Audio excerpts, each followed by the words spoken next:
सभी बच्चों का न्यू अनुभव ऑनलाइन क्लास में हार्दिक स्वागत है। स्वागत की इस कड़ी में न्यू अनुभव ऑनलाइन क्लास की ओर से हमारे सभी प्यारे प्यारे बच्चों को, सभी प्रदेशवासियों को, सभी देशवासियों को 26 जनवरी के उपलक्ष्य में हार्दिक स्वागत और ढेर सारी शुभकामनाएं। बच्चों, आपको ज्ञात है आज बड़े उत्साह के साथ पूरे देश में जश्न मनाया जा रहा है। आप जानते हैं इसका कारण क्या है? भारत हमारा क्या है? गणराज्य है। भारत में हमारी लोकतंत्रात्मक व्यवस्था है। भारत में हमारा धर्मनिरपेक्षता है और धर्मनिरपेक्षता, पंथ निरपेक्षता, इसका मतलब क्या है? किसी धर्म के अधीन कार्य न करना।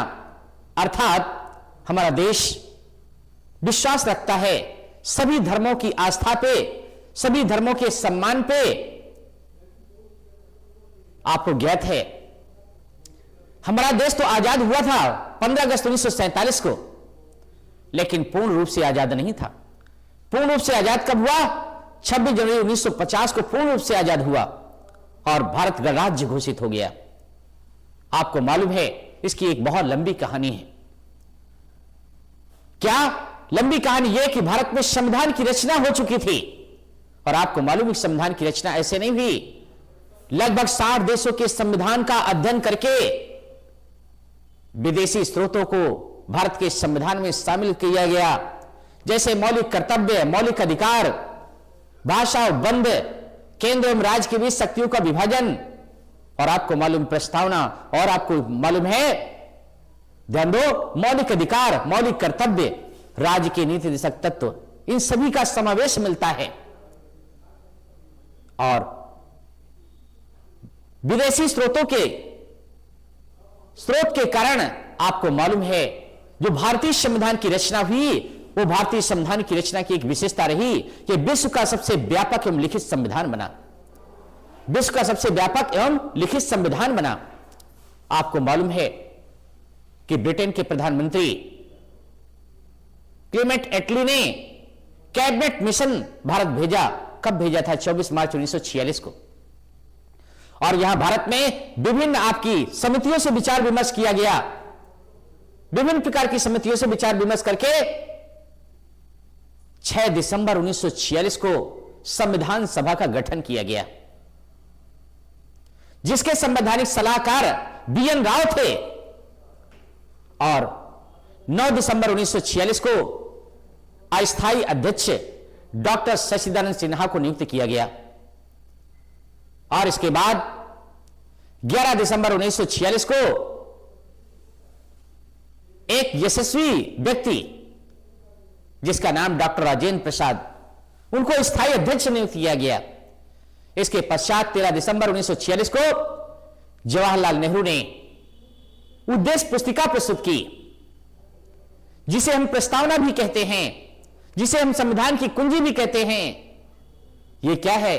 प्रस्तावना क्या है?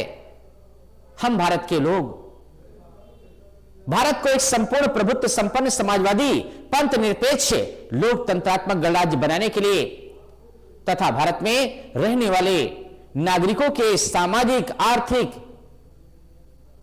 धार्मिक, राजनीतिक आदि की रक्षा के लिए आज दिनांक 26 नवंबर 1949 को भारतीय संविधान अंगीकृत किया जा रहा है।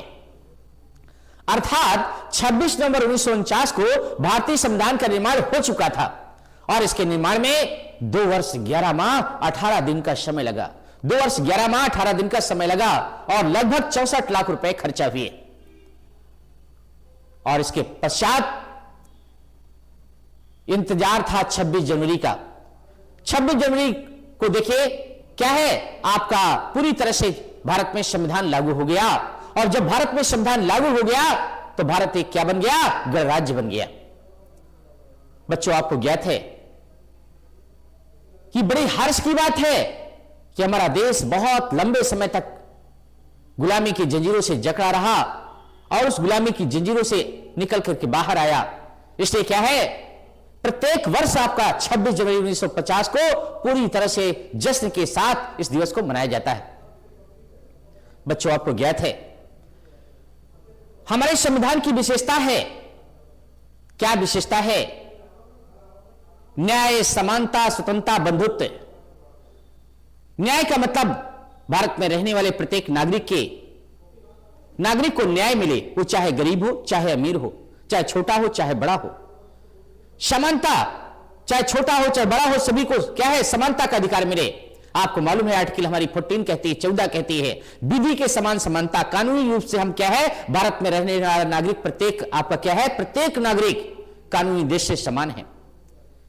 तो देखा आपने क्या है? न्याय, आपका समानता, स्वतंत्रता। देखिए स्वतंत्रता हमारी है। हमारी क्या स्वतंत्रता है?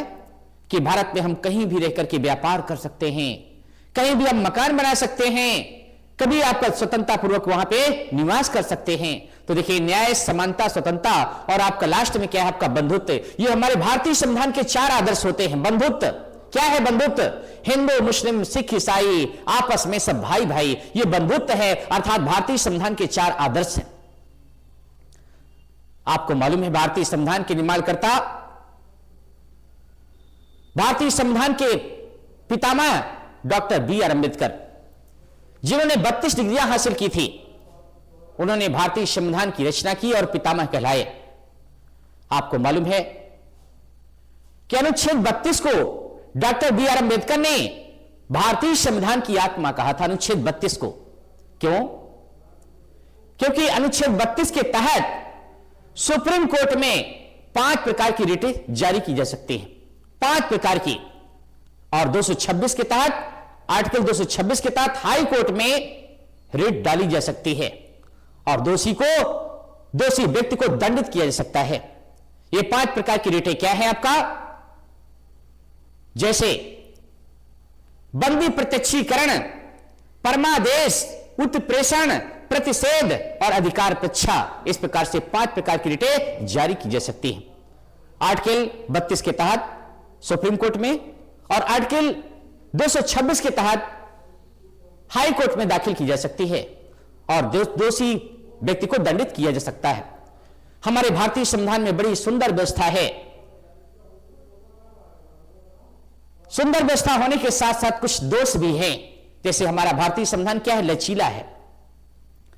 लेकिन दोष को हम ना गिनाते हुए इसकी हम व्याख्या करेंगे कि हमें गर्व है भारतीय होने पे, हमें भारतीय होने पे गर्व है, हमें भारतीय संविधान पे गर्व है, हमें भारतीय संविधान पे आस्था है।